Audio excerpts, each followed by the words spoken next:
ఆచార్యదేవ ఏమంటివి ఏమంటివి జాతి నెపమున శ్రూతసుతునకు ఇందు నిల్వ అర్హత లేదందువా.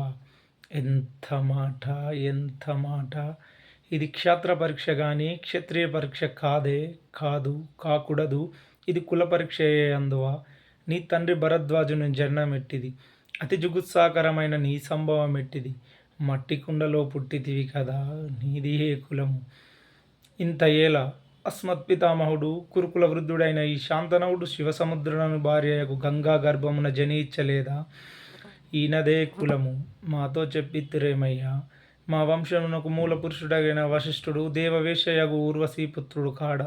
అతడు పంచమజాతి కన్య అయిన అరుంధతి అందు శక్తిని, ఆ శక్తి చండాలందు పరాశరుని, ఆ పరాశరుడు పల్లెపడిచైన మత్స్య అందు మా తాత వ్యాసుని, ఆ వ్యాసుడు విధవరండ్రైన మా పితామహి అంబికతో మా తండ్రిని, పిన పితామహి అంబాలికతో పాండురాజును, మా ఇంటి దాసితో మీతే కీర్తింపబడుచున్న ధర్మ నిర్మాణ జనుడని మీచే కీర్తింపబడుతున్న ఈ విదురదేవుని కనలేదా.